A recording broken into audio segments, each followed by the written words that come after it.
Hello friends and dear student, एक बार फिर से आपका बहुत बहुत स्वागत है। तो आज की इस वीडियो में हम लोग पढ़ने वाले हैं फार्माकोलॉजी का चैप्टर नंबर 11 और वो है ऑटोकॉइड्स। तो चलिए शुरू करते हैं। तो पहले इसको मोटा मोटा सा समझते हैं, फिर उसके बाद डिटेल से इसकी सारी चीज़ों को हम लोग पढ़ेंगे कि जितना भी सिलेबस में पूछा है। तो क्या होते हैं ऑटोकॉइड्स?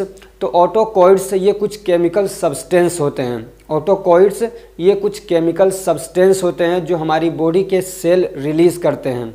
जैसे कि हार्मोन हमारी बॉडी रिलीज़ करती है, ग्लैंड्स रिलीज़ करते हैं, ऐसे ही हमारी बॉडी के जो सेल हैं वो कुछ केमिकल सब्सटेंस रिलीज़ करते हैं जो एक तरीके से समझिए हार्मोन की तरह से ही काम करते हैं, लेकिन ये लोकल एरिया में काम करते हैं। जैसे यहाँ पे रिलीज़ हुए तो यहीं पे ये क्या है काम करते हैं, इसलिए इनको लोकल हार्मोन भी बोलते हैं या फिर इनको लोकल इम्यून भी बोलते हैं।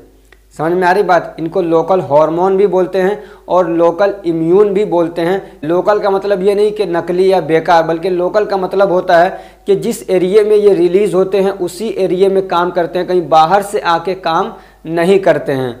समझ में आ रही बात? इसलिए इसको लोकल बोला जाता है। इसके एग्जाम्पल जैसे कि हिस्टामिन हो गया, सेरोटोनिन हो गया, प्रोस्टाग्लैंडिन हो गया, तो ये सारे क्या हैं इसके एग्जाम्पल्स हैं। तो चलिए अब हम लोग इसको डिटेल से पढ़ते हैं। तो ऑटोकॉइड्स की डेफिनेशन क्या है? तो autacoids are chemical substance produce by different cells of the body. तो ऑटोकॉइड्स क्या है? एक तरीके के केमिकल सब्सटेंस होते हैं जो कि हमारी बॉडी के सेल उनको रिलीज करते हैं। They act as local hormones at the site where they are synthesized and release. और ये एक तरीके से लोकल हार्मोन की तरह से काम करते हैं। और कहाँ पे काम करते हैं? उस जगह पे, उस एरिया में जहाँ पे वो क्या है सिंथेसाइज होते हैं, यानी जहाँ पे वो बनते हैं और जहाँ पे वो रिलीज होते हैं उसी एरिया में वो काम करते हैं। और करते क्या है, तो जो सेल का फंक्शन है उसको किसी हद तक ये चेंज कर देते हैं। सेल के फंक्शन को कुछ ये चेंज कर देते हैं। अभी इसके बारे में डिटेल आप पढ़ेंगे तो आपको और अच्छे से समझ में आएगा कि क्या करते हैं ये। इनके एग्जाम्पल जैसे कि हिस्टामिन हो गया, 5-HT हो गया जिसको सेरोटोनिन बोलते हैं, और प्रोस्टाग्लैंडिन जिसको PG बोलते हैं, या PGS भी लगा दीजिए, इसलिए कि प्रोस्टाग्लैंडिन कई तरीके के होते हैं तो इसलिए PGs बोलते हैं उनको। अभी जो ऑटोकॉइड्स हैं ये आपकी क्लासिफिकेशन पूछी नहीं है, लेकिन इसको मैं बता रहा हूँ, थोड़ा इसका फ़ायदा है कि ये 3 तरीके का होता है। एक होता है अमाइंस, ठीक है, ऑटोकॉइड्स इनको 3 तरीकों में बांटा। एक होता है अमाइंस केमिकल नेचर के बेस पे, दूसरे ये होते हैं पॉलीपेप्टाइड। क्या होते हैं? पॉलीपेप्टाइड होते हैं। और तीसरा होता है लिपिड। ठीक है, अब ये इतने सारे इनकी क्लासिफिकेशन है। तो एक तो अमाइंस वाले जो दोनों हैं, हिस्टामिन, इसके बारे में पढ़ना है आपको, और जो सेरोटोनिन है इसके बारे में आपको पढ़ना है। इनके बारे में पढ़ना है, इनका फिजियोलॉजिकल रोल क्या है, फिर इनके एंटागोनिस्ट क्या हैं, और फिर उनका क्लिनिकल यूज़ क्या है, इन दोनों के बारे में पढ़ना है। और ये जो प्रोस्टाग्लैंडिन है तीसरा, इसके बारे में आपको पढ़ना, मैंने स्टार लगा रखे जो आपको पढ़ना है। ठीक, इस प्रोस्टाग्लैंडिन के बारे में आपको पढ़ना है, और इसके बारे में आपको इसका क्या कहते हैं एंटागोनिस्ट नहीं पढ़ना है, सिर्फ इसका फिजियोलॉजिकल रोल आपको पढ़ना है। ठीक, तो ये 3 तरीके के हो गए। अब चलिए हम लोग हिस्टामिन से शुरू करते हैं।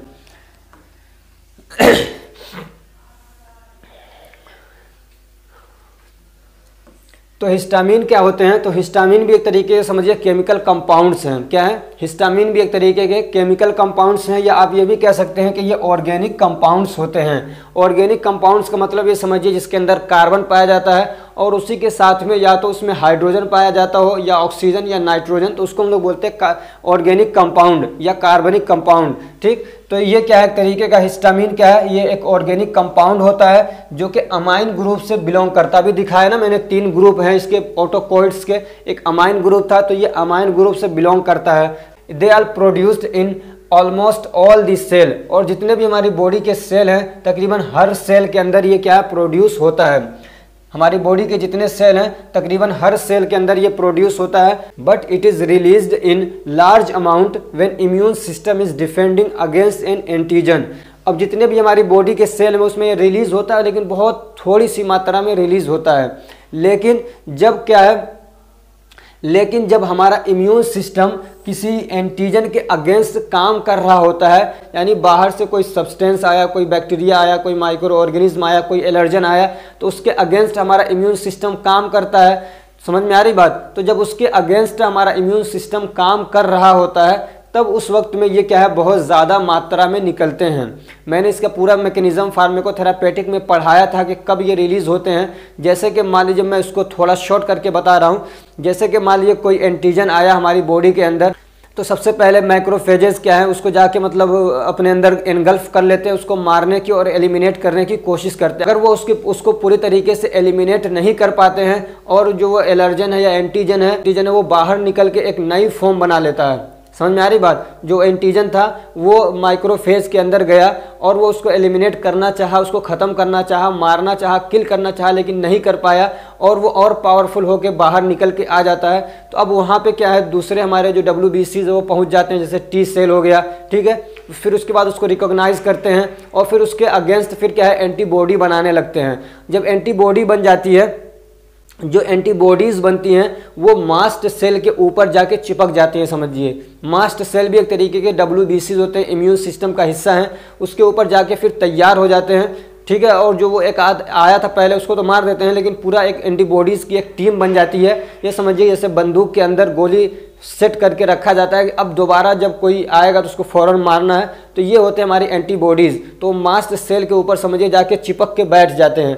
अब जब दोबारा कोई एंटीजन बॉडी के अंदर आता है तो जैसे ही इनके साथ में वो रिएक्ट करता है, समझ में आ रही बात। जब कोई एंटीजन आता है तो समझिए वो आके एंटीबॉडीज़ उसको जाके पकड़ते हैं। ये मास्ट सेल जाके तैयार रहता है, उसको पकड़ता है। तो जैसे ही इसके कांटेक्ट में आते हैं, एंटीजन एंटीबॉडी के कांटेक्ट में आते हैं, तो फिर क्या होता है, एक अलार्म जाता है, एक संदेश पहुंचता है मास्ट सेल को। फिर मास्ट सेल क्या करता है, उस एंटीजन को मारने के लिए एक पूरा मैकेनिज्म तैयार करता है। तो उसी में हिस्टामिन रिलीज़ करता है, प्रोस्टाग्लैंडिन रिलीज़ करता है और बहुत सारे केमिकल वो रिलीज़ करता है। तो इस तरीके से जब वो क्या है, डिफेंडिंग पोजीशन में होता है हमारा इम्यून सिस्टम, तो उस वक्त में ये जो क्या कहते हैं हिस्टामिन है, इसका सेक्रेशन बढ़ जाता है, लार्ज अमाउंट में रिलीज़ होने लगते हैं, ठीक।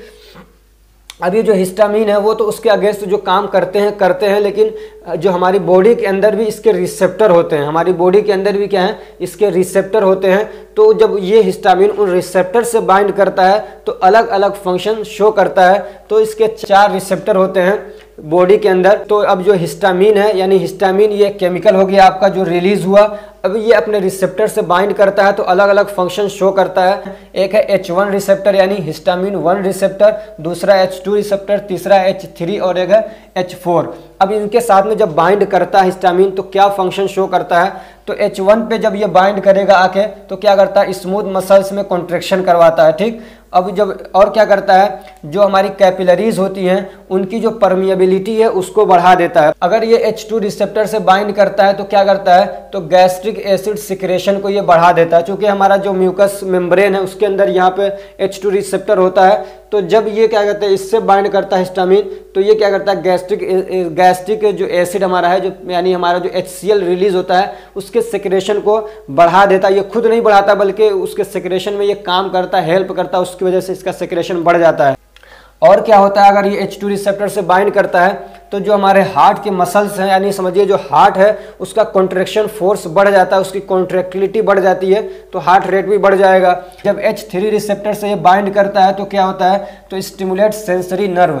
जो सेंसरी नर्व होते हैं ना, जो यहाँ से मान लीजिए मैं टच किया तो यहाँ पे जो क्या है सेंसरी नर्व जो एकदम से मैसेज लेके जाते हैं ब्रेन तक, तो इस सेंसरी नर्व को क्या स्टिमुलेट कर देता है। तो इसकी वजह से मतलब दर्द का एहसास भी ज़्यादा होगा, खुजली वगैरह हो रही है तो उसका एहसास होगा, ठीक। तो ये क्या करता है, सेंसरी नर्व को ये स्टिमुलेट कर देता है, एक्टिव कर देता है। ऐसे ही ये ईचिंग करवाता है स्किन के अंदर। अगर ये H3 रिसेप्टर मतलब क्या कहते हैं एक्टिवेट होता है, यानी हिस्टामिन इससे साथ बाइंड करता है। ऐसे ही ये हमारे क्या कहते हैं लंग्स के अंदर भी होता है H3 रिसेप्टर यानी ब्रोंकाई के अंदर।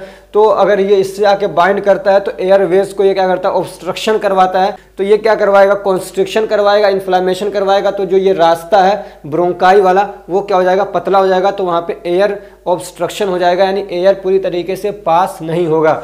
और जब H4 से ये बाइंड करता है, H4 रिसेप्टर से बाइंड करता है हिस्टामिन, तो क्या कहते हैं जो एलर्जी है या जो इन्फ्लामेशन हुआ अगर बॉडी के अंदर, तो उसको और ज़्यादा वो वर्स्ट कर देता है, यानी और ज़्यादा मतलब खतरनाक कर देता है और डेंजरस कंडीशन में लेके जाता है।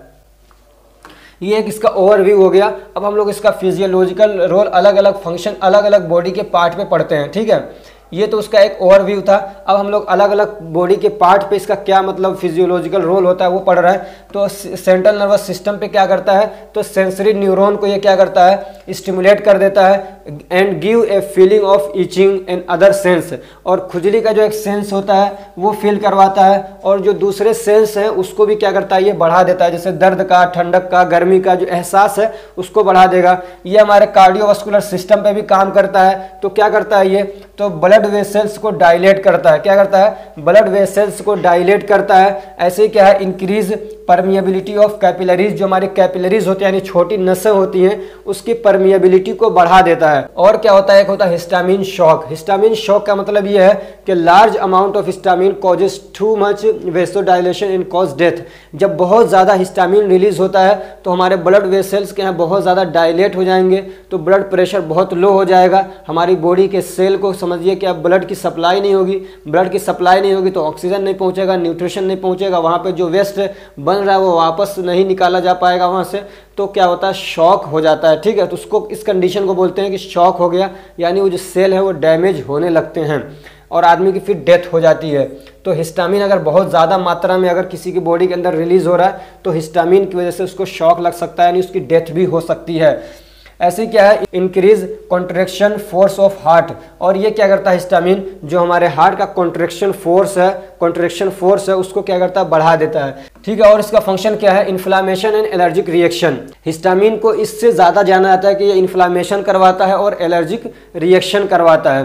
तो क्या होता है, when an antigen interacts with IgE antibody present on the mast cell surface, the mast cell releases histamine which cause inflammation and allergic reaction. अभी मैंने पूरा बताया ना कि जब एंटीजन क्या कहता है बॉडी के अंदर एंटर होता है, फिर वहाँ पे क्या होता है, एंटीबॉडीज़ वगैरह बनते हैं। एंटीबॉडीज़ के साथ में जाके मिलता है तो फिर जो मास्ट सेल है वो हिस्टामिन वगैरह रिलीज़ करना शुरू कर देता है, प्रोस्टाग्लैंडिन रिलीज़ करना शुरू करता है। तो फिर उसकी वजह से फिर वहाँ पे क्या होता है, एलर्जिक रिएक्शन होता है और इन्फ्लामेशन होता है। ये IG क्या है, तो ये हमारे एंटीबॉडीज़ होते हैं। ये कई तरीके के होते हैं, जैसे कि IgE हो गया, IgA हो गया, IgG हो गया, IgM हो गया। तो ये कई तरीके के एंटीबॉडीज़ होते हैं। ठीक, तो ये एलर्जिक रिएक्शन करवाता है और इन्फ्लामेशन करवाता है। और क्या इसका फिजियोलॉजिकल रोल है, तो ये गैस्ट्रिक एसिड यानी हमारे स्टोमक के अंदर जो HCl का सिक्रेशन होता है तो उसके सिक्रेशन में भी ये क्या है, काम करता है। तो जो H2 रिसेप्टर है वो कहाँ पे प्रेजेंट होता है,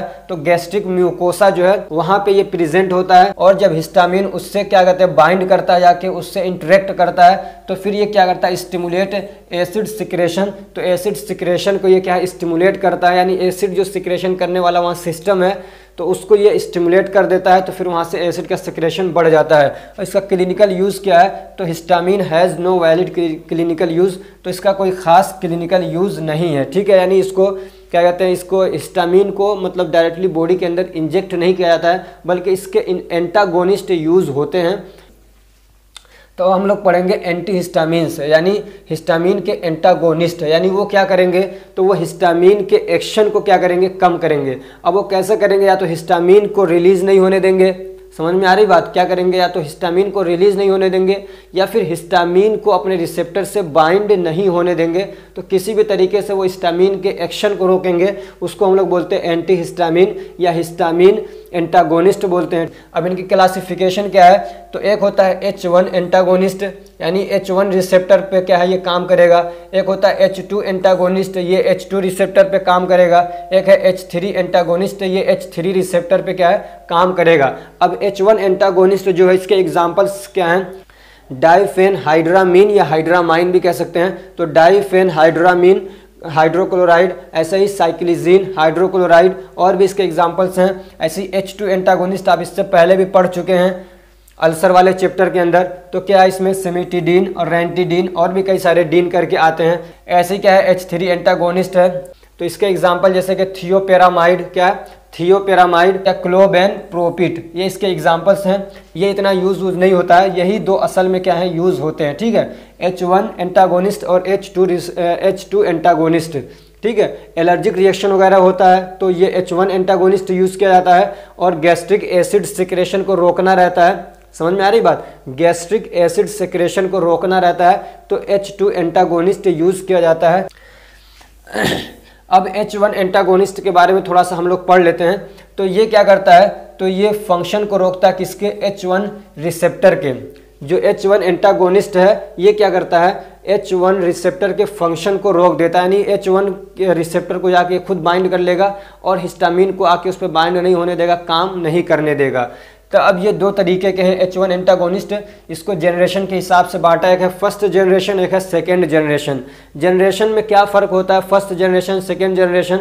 तो जैसे कि मान लीजिए एक दवा शुरू में बनाई जाती है तो वो इतने अच्छे से सारी चीज़ें उसकी मतलब अभी पता नहीं होती, समझ में आ रही बात। जो भी रिसर्च कर रहा है तो जैसे जैसे वो रिसर्च करता रहता है तो वो और ज़्यादा चीज़ों को समझता है, देखता है, परखता है, एनालाइज करता है, तो और अच्छी चीज़ें वो बनाता है। तो ऐसे ही जो फर्स्ट लाइन ड्रग होती हैं ये क्या थी, तो ये क्या ब्लड ब्रेन बैरियर को क्रॉस कर जा रही थी, अपना काम तो कर रही थी लेकिन ब्लड ब्रेन बैरियर को क्रॉस कर जा रही थी, यानी ये दिमाग में पहुंच जा रही थी और इसका इफेक्ट वहाँ पे भी शो होने लग जा रहा था।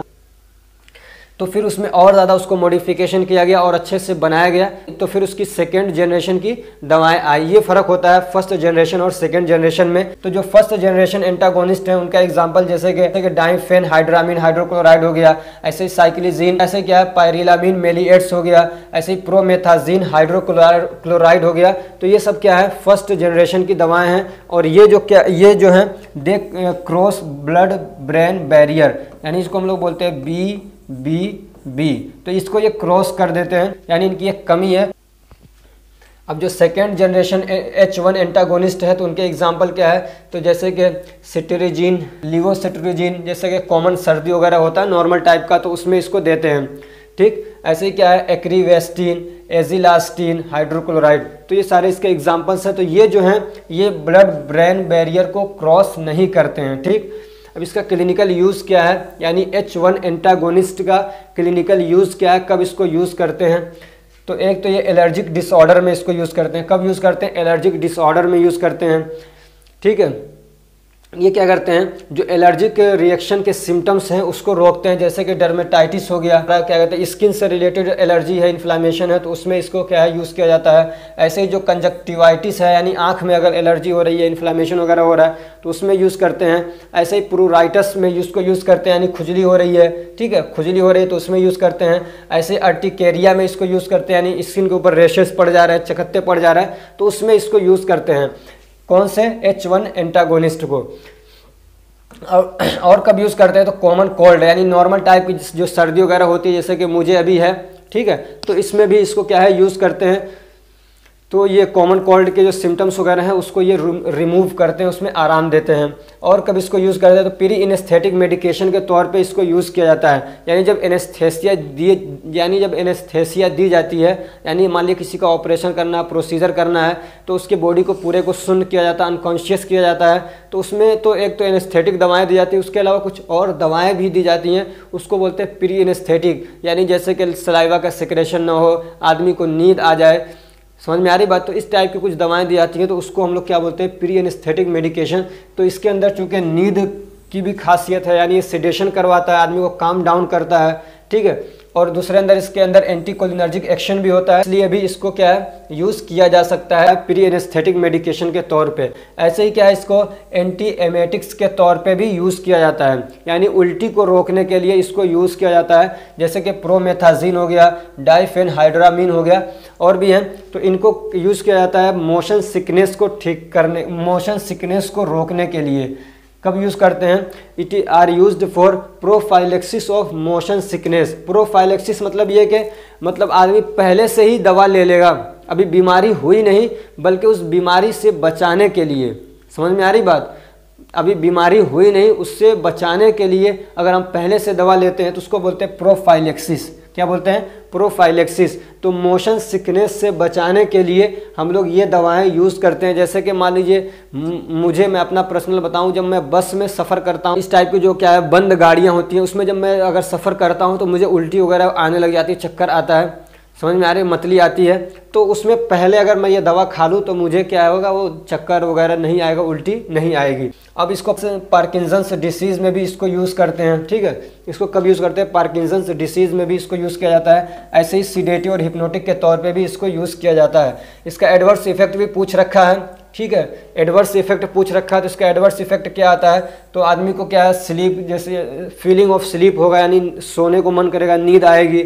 ऐसे क्या है, माउथ और नोज़ में ड्राइनेस हो जाएगा, सूख जाएंगे वो। ऐसे ब्लड विजन हो सकता है, ठीक। और क्या होगा, अगर ओवरडोज कोई लेता है यानी ज़्यादा मात्रा में ले लेता है इन दवाओं को, तो क्या हो जाएगा, सेंट्रल एक्साइटेशन, यानी आदमी का जो सेंट्रल नर्वस सिस्टम है कुछ ज़्यादा ही एक्साइटेड हो जाएगा, इलेक्ट्रिक करंट ज़्यादा रिलीज होने लग जाएगा, तो कन्वर्जन भी हो सकता है, मिर्गी भी आ सकती है, और रेस्पायरेटरी एंड कार्डियक फेलियर भी हो सकता है, और डेथ भी हो सकती है अगर कोई ओवरडोज में इसको ले लेता है तो। अब दूसरा है H2 एंटागोनिस्ट। तो these drugs prevent the action of H2 receptor. तो ये H2 रिसेप्टर के एक्शन को क्या करते हैं, प्रिवेंट कर देते हैं। इनके एग्जाम्पल जैसे कि सेमेटिडीन, रेंटिडीन, फेमोटिडीन, ये एग्जाम्पल्स बार बार इसलिए मैं दे रहा हूँ कि ये आपको याद होना चाहिए। ये जो दवाएं हैं ना, ये बहुत ज़्यादा यूज़ होने वाली हैं, समझ में आ रही बात। तो ये आपको कम से कम ये तो दवाएं जो इतनी फेमस हैं, जो इतनी ज़रूरत पड़ती है बार बार, आप कोई भी पैरासीटामोल दवा लेने जाएंगे तो यहाँ पे इसकी आपको ज़रूरत पड़ेगी, समझ में आ रही बात। जब आप पैरासीटामोल लेते हैं तो साथ में आप लेते हैं ना, क्या कहते हैं, एसीलॉक खूब चलती है, तो एसीलॉक क्या है, वो रेंटिडीन ही तो होती है। तो इसलिए इनको याद करिए, इनके नाम और इनके फंक्शन, कब यूज़ करते हैं। इनका क्लिनिकल यूज़ क्या है, तो they are use to prevent gastric secretion in disease like hyperacidity, gastric ulcer, GRD etcetera. तो अब इनको क्या है, गैस्ट्रिक सेक्रेशन रोकने के लिए यूज़ किया जाता है। जैसे कि कुछ बीमारियां, जैसे कि हाइपर एसिडिटी, यानी बहुत ज़्यादा एसिडिटी हो रही है, बहुत ज़्यादा एसिड रिलीज़ हो रहा है, तो उसमें देते हैं। ऐसे गैस्ट्रिक अल्सर है तो उसमें देते हैं। ये सारी बीमारियां आप पढ़ चुके हैं बहुत डिटेल से। ऐसे GRD है, गैस्ट्रो इंटेस्टाइनल रिफ्लक्स डिसीज़ है, तो उसमें भी इसको यूज़ किया जाता है। इसका एडवर्स इफेक्ट क्या है, तो हेडेक हो सकता है, कॉन्स्टिपेशन हो सकता है, उल्टी आ सकती है इसकी वजह से। और इसकी वजह से इसका एडवर्स इफेक्ट ये भी है कि गाइनेकोमास्टिया भी हो सकता है। यहाँ पे ए के बाद ई लगा लीजिए, क्या है, ए के बाद ई लगा लीजिए, गाइनेकोमास्टिया भी हो सकता है। गाइनेकोमास्टिया का मतलब होता है कि मैन बूब्स, मतलब इसका क्या है कि जो मेल लोग हैं उनके भी बूब्स हो जाएंगे, यानी उनके जो ब्रिस्ट, जैसे फीमेल के ब्रिस्ट होते हैं ऐसे ही उनके जो क्या है तो छाती है वो बढ़ सकती है ब्रिस्ट की तरीके से। अगर वो क्या है ये दवा ज़्यादा यूज़ कर रहे हैं तो इसकी वजह से उनको भी क्या है फीमेल की तरीके से ब्रिस्ट हो सकते हैं, ठीक है, उसको बोलते हैं गाइनेकोमास्टिया।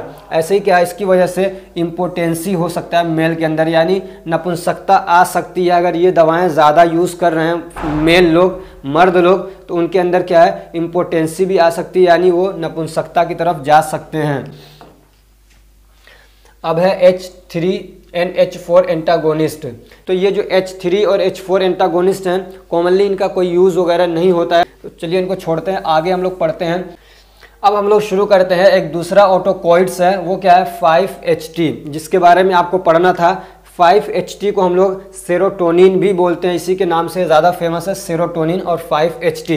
तो 5-HT यानी 5 हाइड्रोक्सी ट्रिप्टामिन। तो ये क्या है, तो it is an important neurotransmitter. ये एक क्या है बहुत अहम न्यूरोट्रांसमीटर है, एक पोटेंट न्यूरोट्रांसमीटर है, ठीक है। न्यूरोट्रांसमीटर आप पढ़ चुके हैं। It is synthesized by the amino acid, और ये क्या है अमाइन एसिड से बनाया जाता है, ठीक है। अमाइनो एसिड आप पढ़ चुके हैं। तो एक तरीके का अमाइनो एसिड होता है ट्रिप्टोफैन, जो कि एक तरीके से एसेंशियल अमाइनो एसिड है, तो उससे ये क्या है 5-HT क्या है सिंथेसाइज होता है, बनता है। It is widely found in animal and plants, और ये एनिमल में और प्लांट्स में काफ़ी मात्रा में पाया जाता है। High concentration of 5-HT is found in intestine, platelets and brain. और इसकी जो ज़्यादा मात्रा है वो कहाँ पे पाई जाती है, तो हमारे इंटेस्टाइन के अंदर और प्लेटलेट्स के अंदर और हमारे ब्रेन के अंदर ये पाया जाता है 5-HT, ठीक है। एक तरीके का ये भी क्या है केमिकल सब्सटेंस होता है, ये भी एक तरीके का क्या है केमिकल सब्सटेंस होता है। और अगर डेफिनेशन पूछता है तो आप सिर्फ ये भी लिख सकते हैं कि ये एक तरीके का ये क्या है एक तरीके का ऑटोकॉइड्स है जो लोकल हार्मोन की तरीके से काम करता है। ये भी आप डेफिनेशन अपनी तरफ से बना के लिख सकते हैं। फिजियोलॉजिकल रोल क्या है इसका, तो ये कार्डियोवास्कुलर सिस्टम पे हमारे काम करता है। तो वहाँ पे क्या, अब इसका जो मतलब फंक्शन है ना, जो फिजियोलॉजिकल रोल है इसका, वो बहुत कॉम्प्लेक्स है, मतलब अच्छे से अभी तक डिफाइन नहीं हो पाया है। अभी इस पर रिसर्च चल रही है। कभी तो ये मतलब वही चीज़ कभी तो कुछ और इफेक्ट दे देता है, कभी कुछ और इफेक्ट दे देता है। इसलिए बोलते हैं कि इसका जो फिजियोलॉजिकल रोल है वो कॉम्प्लेक्स है, अच्छे से डिफाइन और क्लियर नहीं हो पाया है। ठीक, तो ये क्या कहते हैं, ये हमारे क्या कहते हैं कार्डियोवास्कुलर सिस्टम पे कॉम्प्लेक्स एक्शन शो करता है। ठीक है, कॉम्प्लेक्स एक्शन मतलब कभी तो कुछ अच्छे से क्लियर नहीं है। अगर और ये इस पे भी डिपेंड करता है इसका डोज कितना लिया जा रहा है। कम डोज ले रहे हैं तो अलग इफेक्ट शो करेगा, ज़्यादा डोज ले रहे हैं तो हो सकता है उसका उल्टा इफेक्ट शो करने लग जाए। ठीक, तो इसके डोज पे भी ये डिपेंड करता है। तो हमारे कार्डियोवास्कुलर सिस्टम पे ब्लड वेसल्स पे इसका क्या इफेक्ट होता है, तो in starting induced vasoconstriction but later induce vasodilation. समझ में आ रही बात। अब अगर किसी को आपने इसका इंजेक्शन लगाया 5HT का, तो शुरू में तो क्या करेगा, ये वेसोकंस्ट्रिक्शन करवाएगा। ठीक, लेकिन बाद में फिर क्या करता है, वेसोडाइलेशन करवा देता है। तो इसीलिए कह रहे हैं कि इसका जो एक्शन है वो कॉम्प्लेक्स है। ऐसे ये हार्ट पे क्या करता है, तो इंड्यूस ए पॉजिटिव क्रोनोट्रोपिक इफेक्ट। ये हमारे हार्ट के ऊपर क्या है, पॉजिटिव क्रोनोट्रोपिक इफेक्ट शो करता है। ठीक, और ये भी देखा गया कि इनोट्रोपिक इफेक्ट भी शो करता है ये। अब ये क्रोनोट्रोपिक और इनोट्रोपिक इफेक्ट का क्या मतलब है और इसके साथ में पॉजिटिव का क्या मतलब है। तो क्रोनोट्रोपिक इफेक्ट का मतलब होता है कि ये हार्ट रेट को बढ़ाता है। समझ में आ रही बात। अगर पॉजिटिव क्रोनोट्रोपिक इफेक्ट है, इसका मतलब ये कि हार्ट रेट को बढ़ा देगा। क्या करेगा, हार्ट रेट को बढ़ा देगा। और पॉजिटिव इनोट्रोपिक इफेक्ट का मतलब ये होता है कि जो कॉन्ट्रैक्शन का पावर है, समझना इसको ध्यान से। क्रोनोट्रोपिक और इनोट्रोपिक में फ़र्क क्या है कि ये हार्ट का जो रेट है उसको बढ़ाता है, यानी कितनी मरतबा वो 1 मिनट के अंदर धड़क रहा है वो रेट को बढ़ाता है। और ये क्या करते हैं, जो इनोट्रोपिक इफेक्ट होता है, इस टाइप की जो दवाएं होती हैं जैसे कि जेंथिन है, तो ये क्या करते हैं, ये कॉन्ट्रैक्शन फोर्स को बढ़ा देता है, यानी कितनी फोर्स के साथ में कॉन्ट्रैक्शन हो रहा है। एक तो ऐसे मरियल की तरीके से कॉन्ट्रैक्शन हो रहा है, हो तो रहा है तेज, मतलब कई बार हो तो रहा है, बार बार हो रहा है, लेकिन मरियल की तरीके से हो रहा है, फोर्स ही नहीं है, ब्लड को पंप नहीं कर पा रहा है, तो उसको कहेंगे निगेटिव इनोट्रोपिक इफेक्ट है, यानी फोर्स नहीं है, इस कॉन्ट्रैक्शन में फोर्स नहीं है। और अगर क्या पूरे पावर के साथ में कॉन्ट्रैक्शन कर रहा है, यानी जितना ब्लड है सबको बाहर फेंक रहा है मजबूती के साथ में, खूब ताकत के साथ में, फोर्स के साथ में, तो उसको बोलते हैं इनोट्रोपिक, पॉजिटिव इनोट्रोपिक इफेक्ट। ठीक है, तो दोनों चीज़ें ये क्या शो करता है हमारे हार्ट के ऊपर। और ब्लड प्रेशर पे भी ये काम करता है, तो इसका ब्लड प्रेशर पे भी एक्शन इसका क्या है, कॉम्प्लेक्स है। ये तो या तो फिर क्या है, ये तो या तो हाइपोटेंशन कर देता है, यानी या तो ब्लड प्रेशर को लो कर देता है या फिर ब्लड प्रेशर को हाई कर देता है। ठीक, एक्शन ऑन स्मूथ मसल्स पे भी इसका क्या है, एक्शन होता है। तो वहाँ पे क्या करता है, तो ये क्या है, कॉन्ट्रैक्शन करवाता है, स्मूथ मसल्स में कॉन्ट्रैक्शन करवाता है। तो जहाँ पे भी स्मूथ मसल्स होंगे वहाँ पे क्या होगा, कॉन्ट्रैक्शन होगा। तो इंटेस्टाइन में कॉन्ट्रैक्शन करवाता है, तो वहाँ मोटिलिटी को बढ़ा देगा। ऐसे ही ब्रोंकाई में कॉन्ट्रैक्शन करवाएगा तो एयर ऑब्स्ट्रक्शन कॉज कर देगा, यानी हवा सही से अंदर जा नहीं पाएगी, आ नहीं पाएगी बाहर। ऐसे यूट्रस में कॉन्ट्रैक्शन करवाता है, यूट्रस में कॉन्ट्रैक्शन होगा तो उसके अंदर अगर बच्चे की पैदाइश के टाइम पे देंगे तो बच्चा आसानी से आ जाएगा बाहर। और अगर बहुत पहले ही दे देते हैं तो फिर क्या, एबॉर्शन के लिए इसको यूज़ किया जा सकता है। ठीक, ऑन डाइजेस्टिव सिस्टम, ये डाइजेस्टिव सिस्टम पे काम करता है, तो क्या करेगा, मोटिलिटी को बढ़ा देगा। यानी क्या है, जो हमारे क्या कहते हैं इंटेस्टाइन की मोटिलिटी है, यानी जो स्पीड है चीज़ों को नीचे ले जाने की। मान ली खाना खाया, अब वो डाइजेस्ट होकर इंटेस्टाइन के अंदर पहुँच, अब वो खाना खाया स्टमक से इंटेस्टाइन के अंदर पहुँचा, अब वहाँ से जल्दी अगर वो जाता है तो उसको हम लोग कहते हैं कि मोटिलिटी बढ़ गई है। और अगर धीरे धीरे वो नीचे जाता है एनस की तरफ तो कहते हैं कि मोटिलिटी उसकी क्या है, कम हो गई है। तो ये मोटिलिटी को क्या करता है, बढ़ा देता है। और उसके साथ में क्या, ये इमेसिस भी कॉज करता है। इमेसिस मतलब उल्टी भी करवाता है ये। ठीक है, ये क्या करवाता है, उल्टी भी करवाता है। अगर किसी को सेरोटोनिन दिया जा रहा है तो उसकी वजह से उल्टी भी हो सकती है। ये लंग्स पे काम करता है, तो क्या करता है, ब्रोंकाई का कंस्ट्रक्शन करवाता है। यूट्रस पे काम करता है, तो यूट्रस में क्या है, ये कॉन्ट्रैक्शन करवाएगा। ठीक है, कॉन्ट्रैक्शन करवाएगा तो फिर उसमें क्या कॉन्ट्रैक्शन होगा, तो बच्चा क्या है, आराम से बाहर आएगा, जल्दी से बाहर आएगा। और क्या, ये सेंट्रल नर्वस सिस्टम पे भी काम करता है, तो it regulate sleep, mood and appetite. तो ये क्या है, हमारा जो स्लीप है, नींद आना न आना, इसमें भी ये क्या किसी हद तक काम करता है, रेगुलेट करता है। ऐसे कहते हैं ना, मूड अच्छा नहीं है, मेरा मन नहीं लग रहा है, मूड खराब है, तो मूड को भी क्या है, ये रेगुलेट करता है। कौन, सेरोटोनिन। क्या करता है, मूड को भी सेरोटोनिन रेगुलेट करता है। एंटी डिप्रेसेंट वाले चैप्टर में मैंने बहुत डिटेल से इसको पढ़ाया था कि कैसे ये मूड को मतलब रेगुलेट करता है। इसके भी क्या है, सेरोटोनिन के रिसेप्टर्स होते हैं, जब उससे जाके बाइंड करता है आदमी का मूड फ्रेश रहता है, और जब बाइंड नहीं करेगा तो मूड खराब होता है। ऐसे ही भूख का एहसास वगैरह भी ये करवाता है, उसको रेगुलेट करता है। ऐसे माइग्रेन में भी इसका इन्वॉल्वमेंट होता है सेरोटोनिन का। माइग्रेन मतलब आधे सर का दर्द होता है, तो उसमें भी इसका रोल होता है। तो contraction and relaxation of brain vessels, ये CO2 नहीं है, ये D2 है। क्या है? Due to 5-HT causes a repeated and severe pain. तो अगर इसकी वजह से क्या है, ब्रेन के जो ब्लड वेसल्स हैं उसके अंदर कॉन्ट्रैक्शन और रिलैक्सेशन होता है, तो उसकी वजह से क्या है, बार बार और बहुत तगड़ा दर्द होता है। सर में दर्द होगा, आधे सर में दर्द होगा, गर्दन में दर्द होने लगता है। तो उसकी वजह से होता है कि जो ब्लड वेसल्स हैं उनके अंदर कॉन्ट्रैक्शन और रिलैक्सेशन होता है। इसकी वजह से सेरोटोनिन की वजह से तो माइग्रेन होता है। सर में दर्द होगा, बहुत तगड़ा होगा, आधे सर में दर्द होगा, ऐसी गर्दन में दर्द होने लगता है। और क्या है, ये एलर्जिक एंड इन्फ्लामेटरी एक्शन भी शो करता है। ठीक है, ये क्या है, एलर्जिक और इन्फ्लामेटरी एक्शन भी शो करता है। It involves in allergic and inflammatory reaction. ठीक है, जैसे कि हिस्टामिन कर रहा था, ऐसे ये भी एलर्जिक रिएक्शन में काम करता है और इन्फ्लामेशन भी करवाता है। अब हम लोग पढ़ेंगे 5-HT एंटागोनिस्ट। ठीक है, इन दोनों के बारे में आपको एंटागोनिस्ट के बारे में भी पढ़ना था। तो इनके जो 5-HT एंटागोनिस्ट हैं उसके अब ये जो एंटागोनिस्ट हैं तो क्या करेंगे, तो जो उसका फंक्शन था उसी को ये रोक देंगे। ठीक है, जो सेरोटोनिन का फंक्शन था ये क्या करेंगे, उस फंक्शन को रोकेंगे। तो इसके एग्जाम्पल क्या है, क्या है, सिप्रोहेप्टाडीन, ऐसे केटान सेरीन, और क्या ओडेन सेट्रोन ग्रेनी सेट्रोन। ठीक है, ओडेन सेट्रोन ग्रेनी सेट्रोन, और क्या है, क्लोजेपिन ओलेंजापिन। तो ये क्या है, इसके एग्जाम्पल्स है किसके, 5-HT एंटागोनिस्ट के। अब क्लिनिकल यूजेस क्या है इसके, तो जो सिप्रोहेप्टाडीन है, ये है ना सिप्रोहेप्टाडीन, तो ये इसका क्लिनिकल यूज़ क्या है, तो it is used in skin allergy. Skin के अंदर अगर एलर्जी होती है तो उसमें यूज़ किया जाता है, जैसे कि प्रोराइटिस हो गया, यानी खुजली वगैरह हो रही है, या क्या हो गया, अर्टिकेरिया हो गया, क्या कहते हैं, स्किन के अर्टिकेरिया हो गया, यानी स्किन के ऊपर रैशेज वगैरह हो गए, तो उसमें इसको यूज़ किया जाता है। ऐसे it is use to treat carcinoid tumour, और ये कार्सिनोइड ट्यूमर को ठीक करने के लिए भी यूज़ किया जाता है। ठीक, अब ये कार्सिनोइड ट्यूमर क्या होता है, तो slow growing tumour at any part of the body, कहीं पे भी छोटे छोटे से क्या है दाने निकल जाते हैं और धीरे धीरे वो बढ़ते रहते हैं। समझ में आ रही बात। तो इस टाइप के जो कहते हैं ट्यूमर होता है उसको ठीक करने के लिए इसको यूज़ किया जाता है।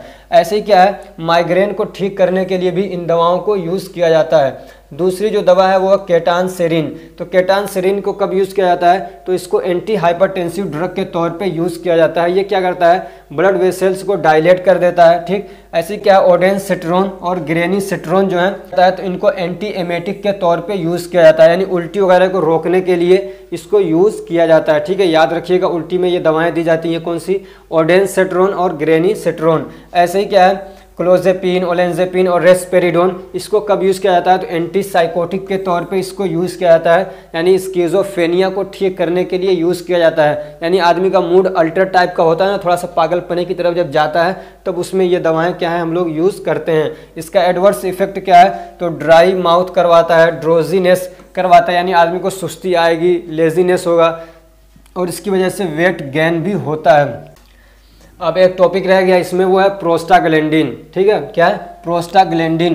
तो ये भी एक तरीके का, प्रोस्टाग्लैंडिन भी क्या है, एक तरीके का ऑटोकॉइड्स है जो लोकल हार्मोन की तरीके से काम करता है, लोकल इम्यून की तरीके से काम करता है। तो प्रोस्टाग्लैंडिन को हम लोग पीजीज भी बोलते हैं। ये क्या होते हैं, लिपिड कंपाउंड्स होते हैं। अब ये कब रिलीज होते हैं, तो इसका थोड़ा सा इसमें जो लिखा हुआ उसको मैं समझा दूं। तो मान लीजिए हमारे क्या है, ये हमारा कोई सेल है। ठीक है, अब इसका जो ये मेम्ब्रेन होता है ये क्या है, फॉस्फोलिपिड का बना होता है। किसका, फॉस्फोलिपिड का बना होता है। तो जब ये डैमेज होता है, चाहे ये माइक्रो ऑर्गेनिज्म इसको डैमेज करें या हमारी बॉडी के कोई केमिकल इसको डैमेज करें, अगर ये डैमेज होता है, यहाँ पे एक एंजाइम काम करता है, उसको बोलते हैं फॉस्फोलाइपेज। क्या बोलते हैं, फॉस्फोलाइपेज एंजाइम काम करता है। तो क्या बन जाता है, अरेकिडोनिक एसिड बनता है। क्या बनता है, अरेकिडोनिक एसिड बन जाता है। ठीक है, अब ये जो अरेकिडोनिक एसिड है, मान लीजिए ये अरेकिडोनिक एसिड हो गया। अब ये जब ना कोक्स के कांटेक्ट में आता है, कोक्स का मतलब होता है साइक्लोऑक्सीजनेज, एक एंजाइम होता है। ठीक है, तो इस एंजाइम के जब संपर्क में आता है तो फिर अब ये जो अरेकिडोनिक एसिड है, जब ये कोक्स एंजाइम के साथ में मिलता है तो फिर क्या तब ये प्रोस्टाग्लैंडिन बनाता है। अब ये जो कोक्स एंजाइम है ये दो तरीके के होते हैं, एक होता है कोक्स 1 और एक होता है कोक्स 2। तो कोक्स 1 की वजह से जो प्रोस्टाग्लैंडिन बनते हैं वो हमारे लिए फायदेमंद होते हैं, उससे हमें कोई नुकसान नहीं पहुंचता है। और कोक्स 2 की वजह से जो प्रोस्टाग्लैंडिन बनते हैं वो हमको नुकसान पहुंचाते हैं। उनकी वजह से बुखार होता है, उनकी वजह से इन्फ्लामेशन होता है, हेडेक होता है, सर में दर्द होता है, तो उनकी वजह से दिक्कतें क्रिएट होती हैं जो कोक्स 2 की वजह से प्रोस्टाग्लैंडिन बनते हैं। लेकिन अगर हम ऐसी दवा देते हैं जो कोक्स 1 और कोक्स 2 दोनों को ब्लॉक कर दे, यानी प्रोस्टाग्लैंडिन बिल्कुल न बनने दे, तो उससे हमको दिक्कत होती है। इसलिए कि जो कोक्स 1 की वजह से जो प्रोस्टाग्लैंडिन बनता है उसमें एक ऐसा भी होता है जो हमारे स्टोमक के अंदर डिफेंस का काम करता है। डिफेंस का काम करने का मतलब यह है कि एक प्रोटेक्टिव लेयर बना के रखता है हमारे स्टोमक के अंदर, जिसकी वजह से जो हमारे स्टोमक की इनर लाइनिंग है उसको एसिड डैमेज नहीं कर पाता है। तो अगर हम लोग ऐसी दवा दे रहे हैं जो नॉन सेलेक्टिव है, यानी वो कोक्स 1 और कोक्स 2 दोनों पे काम करता है, उसकी वजह से प्रोस्टाग्लैंडिन नहीं बनेगा और प्रोटेक्टिव लेयर की कमी हो जाएगी और एसिड का सिक्रेशन जैसे था वैसे ही अगर हो रहा है तो फिर क्या होगा, पेप्टिक अल्सर हो सकता है। इसीलिए जब हम लोग ऐसी दवाएं देते हैं जो नॉन सेलेक्टिव है, यानी कोक्स 1 और कोक्स 2 दोनों पे काम करते हैं, जैसे कि पैरासीटामोल हो गया, एस्पिरिन हो गया, डाइक्लोफेनेक हो गए, तो उसके साथ में हम लोग ऐसी दवा भी देते हैं जो एसिड का सिक्रेशन कम कर दे, जैसे कि एसिलोक देते हैं, रेंटिडीन देते हैं, सिमिट्रिडीन देते हैं। तो ये क्या करती हैं, एसिड का सिक्रेशन कम कर देती हैं। चूंकि प्रोटेक्टिव लेयर वहां पे कम हो रहा है तो एसिड का सिक्रेशन भी कम हो जाता है, तो इस तरीके से अल्सर नहीं होता है। और कुछ दवाएं ऐसी होती हैं जो सिर्फ कोक्स 2 पे काम करती हैं। अगर उस कंडीशन में हम लोग ये रेंटिडीन, एसिलोक इस टाइप की दवाएं नहीं दें तब भी चल जाएगा, इसलिए कि वहां पे प्रोटेक्टिव लेयर जो है वो बनी रहती है। इसलिए कि कोक्स 2 की वजह से जो प्रोस्टाग्लैंडिन बनते हैं वो हमारे स्टोमक के अंदर प्रोटेक्शन का काम नहीं करते हैं। तो प्रोस्टाग्लैंडिन कैसे बनते हैं? तो arachidonic acid is the precursor for biosynthesis of all PGs और पीजीज, यानी तमाम जितने भी प्रोस्टाग्लैंडिन है उन सब के बायोसिंथेसिस के लिए अरेकिडोनिक एसिड क्या है, प्रीक्यूसर होता है। प्रीक्यूसर मतलब जो इसके यानी जो उसके बनने से पहले का स्टेप होता है, यानी समझिए जो उसके बनने में हेल्प करता है। जैसे कि रोटी बनना है तो उससे पहले आटा गूंदना पड़ता है, तो ये आटा जो गूंधा हुआ है वो क्या समझिए रोटी का प्रीक्यूसर है। ऐसे ही क्या अरेकिडोनिक एसिड क्या होता है, जितने भी पीजीज हैं यानी प्रोस्टाग्लैंडिन है उन सबके फॉर्मेशन के लिए प्रीक्यूसर का काम करता है। और फिर जो ये कोक्स हैं यानी साइक्लोऑक्सीजनेज एंजाइम है, ये इन्वॉल्व होते हैं किसके फॉर्मेशन में, पीजी के फॉर्मेशन में। यानी जब अरेकिडोनिक एसिड इससे मिलते हैं तब जाके पीजीज क्या हैं, इनका फॉर्मेशन होता है। ठीक, तो इनके फॉर्मेशन में काम करते हैं। और ये कब होता है, तो जो फॉस्फोलिपिड मेम्ब्रेन है वो जब डैमेज होता है किसी भी रीज़न की वजह से। अब हम लोग पढ़ेंगे कि प्रोस्टाग्लैंडिन तो चलिए ठीक है बन गए, इनका फंक्शन क्या है, इनका रोल क्या है हमारी बॉडी के अंदर। तो जीआई ट्रैक में भी ये काम करते हैं, यानी गैस्ट्रोइंटेस्टाइनल ट्रैक्ट है वहाँ पे काम करते हैं। अब ये अलग अलग टाइप के पीजी हैं यानी प्रोस्टाग्लैंडिन है, इसको देखिएगा PGE2, कौन से PGE2 और PGI2, ये क्या करते हैं, reduce the acid secretion and increase the secretion of mucus in stomach. तो ये जो है ये क्या करते हैं, ये एसिड के सिक्रेशन को रोकते हैं और क्या कहते हैं स्टोमक के अंदर जो क्या कहते हैं म्यूकस रिलीज होता है जो एसिड के अगेंस्ट काम करता है, प्रोटेक्शन देता है स्टोमक के लाइनिंग को, तो उसको क्या करते हैं ये बढ़ाते हैं। ठीक, और अगर क्या कहते हैं हम लोग दवा ऐसी दे दें जैसे कि पैरासीटामोल है तो वो सारे तरीके के पीजीज को बंद कर देते हैं, तो फिर बहुत सारी दिक्कतें, तो उससे क्या दिक्कत क्रिएट होने लगती है, एसिड का सिक्रेशन, उससे एसिड का सिक्रेशन बढ़ जाता है और जो प्रोटेक्शन वाली जो म्यूकस रिलीज होती है वो घट जाएगा, तो फिर स्टोमक के अंदर अल्सर हो जाता है। तो इसीलिए क्या है हम लोग मिसोप्रोस्टोन भी देते हैं और ज़्यादातर रेंटिडीन भी देते हैं जब हम लोग non steroidal anti inflammatory drugs use करते हैं। मिसोप्रोस्टोल क्या करेगा, वो PGE2 और PGI2 इसका जो सिक्रेशन रुक रहा है तो ये जाके उसकी कमी को पूरा कर देता है। और रेंटिडीन क्या करता है, इसके सिक्रेशन, गैस्ट्रिक एसिड के सिक्रेशन को क्या करता है, कम कर देता है। ठीक, तो इस तरीके से स्टोमक के अंदर अल्सर नहीं होगा। ऐसे ही कार्डियोवास्कुलर सिस्टम पे भी इनका क्या कहते हैं फंक्शन होता है, रोल होता है। तो क्या है PGD2, कौन सी PGD2, PGE2 और PGI2, ये क्या करते हैं वेसो डायलेशन करवाते हैं। क्या करवाते हैं, वेसो डायलेशन करवाते हैं। और EGF2 अल्फा, ये क्या करते हैं, तो पल्मोनरी वेन्स और जो आर्टरीज हैं यानी जो हमारे लंग्स के पास में जो क्या कहते हैं ब्लड वेसल्स जा रहे हैं उसमें उसमें कॉन्ट्रैक्शन करवाते हैं, ठीक है। ये कौन, PGF2X, ठीक है। और TXA2 इज ए वेसो कॉन्स्ट्रिक्टर, और ये जो TXA2 है वो क्या करता है, वेसो कॉन्स्ट्रिक्शन करवाता है। ये तीनों वेसो डायलेशन करवाते हैं और ये क्या करते हैं, वेसो कॉन्स्ट्रिक्शन करवाते हैं। और प्लेटलेट्स में भी इनका रोल होता है।